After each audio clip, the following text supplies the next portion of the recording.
Welcome or welcome back to the Awkward Chronicles. My name is Larissa and today we're going over my October TBR.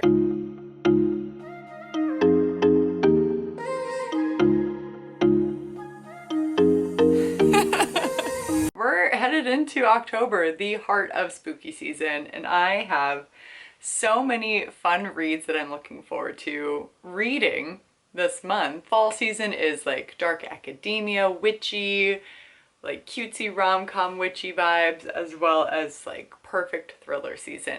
I am a scaredy cat, so I think I only have one thriller on here as of now. We'll see what happens when I actually get into it and start exploring the genre even more, because I do love a thriller, but I also am always terrified of getting murdered. Let's do my Kindle ones first. So I have quite a few on my Kindle because I have decided, I keep gaslighting you, I keep gaslighting myself. I have decided to keep both Kindle Unlimited and Book of the Month. And Book of the Month, I'm going to be just very decisive as to which books that I am going to be selecting from here on out, as if I do want them on my shelves, if it is something I'm really looking forward to, or if it is, like most oftentimes that I view them, I'm like, oh, that's a book that I can rent from my library. And thankfully, like, you can skip and it'll skip that month for you, so you have like a credit in waiting, so you won't get charged the previous month or like that month or whatever it is. Because I'm keeping Kindle Unlimited, it is the perfect time to explore their options for like their witchy and thrillers, because I don't personally like to own many thrillers. Seasonal holiday reads as well. Why am I stuck? All right, I'm very selective and picky about what I like to display on my shelves and what takes up room and what does not.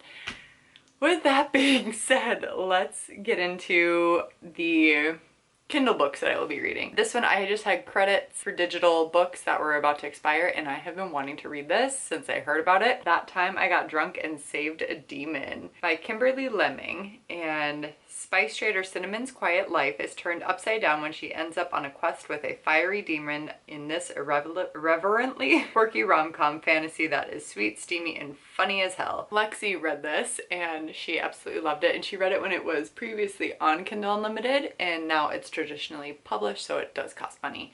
But again, like I said, I had credits, so I got to use them, which was so exciting. Next up, I am going to hopefully read, it's another like witchy-esque, The Modern Girl's Guide to Magic and How to Fake Date a Vampire. And this is a series. That's book 1 and book 2. Book 3 comes out later on, and this is by Lindsay Hall, the Charming Cove series. Book 1. So here's the deal. I'm a magical disaster, a witch from a family of witches, and the only one whose magic blows up in her face, which is why I came up with my rules. 1. Never get involved with magic. 2. If you must get involved, do not enter a competition to win the biggest magical fortune in England. 3. And definitely don't fall for Callan Hawthorne, the sexy billionaire mage who you've hated for years. Oh, that just sounds so fun. It just sounds so quirky and just cute. And then the next 2 that I'm going to read, oh my gosh, there's 6 in this series. That's crazy. Okay, well, we have a lot to choose from. This is the Stay a Spell 6-book series by Juliet Cross. The first one is Wolf Gone Wild, a steamy, slow burn werewolf romance. I just like love just the cheesy stuff. I just love it so much. And then the second book is Don't Hex and Drive, Opposites Attract vampire romance. The third is Witches Get Stitches, a steamy friends to lovers werewolf romance. And 4 is Always Practice, Safe Hex, an enemies to lover witch romance. 5 is Resting Witch Face, Second Chance vampire romance. And the last one is Grim and Barrett, steamy, grumpy sunshine romance. And then the last book that I'm going to be reading on my Kindle is The Perfect Marriage by Geneva Rose. People talk about this all the time, and I haven't gotten to it, so. And I follow her and her husband on TikTok, and I just think they're so funny. And I've heard The Perfect Marriage is best out of hers. I figured I would read that first. Then let's continue on with Inkblood Sister Scribe by Emma Torres is coming back on to the TBR. I know I had it on there a couple months ago, but it felt like October was the time for it. Hopefully, fingers crossed. It's about 2 sisters who have to like guard their family's library with magic or something. The next one is Hellbent by Leigh Bardugo. And this is the second book after Ninth House, which I finished last month, which you'll see. Well, you would have seen the reading blog.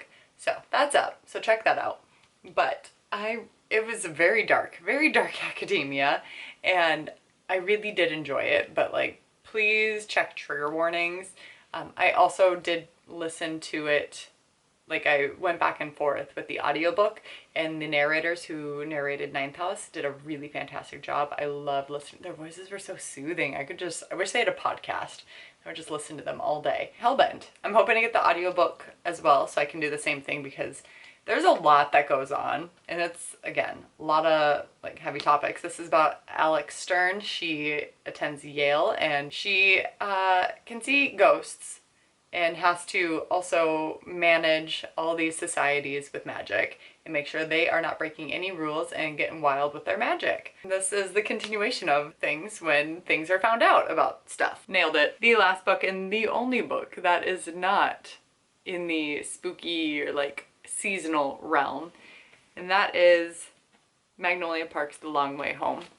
I'm working my way, this one's the chunkiest one, I think. I'm working my way through Magnolia Parks, and I am absolutely loving it. This is only the third book, and I know she's coming out with one more, like to make it a 5-part series or something, and I'm just not ready for it to be over, even though I feel like I've barely jumped into this universe, because Daisy Hates, she is a separate character, and that's the second book, and it takes place at the same time. It doesn't matter. But this is like Gossip Girl toxic relationship over in good old London, across the pond. And I didn't think I would like it because of the toxic relationship, but I absolutely loved it. And a lot of things came up for me when I read the first one, and I just sobbed, not even past the front page. So if you want to check out that blog, that's up there.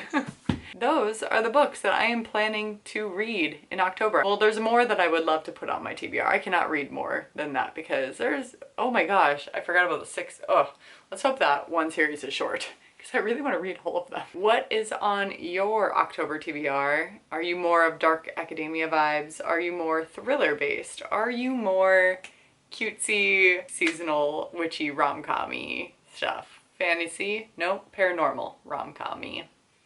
Let me know. I would love to know it. And what else is on your TBR? That'd be great. All right. With that being said, respect others, respect yourself, and do something amazing with your day. Thanks. Bye.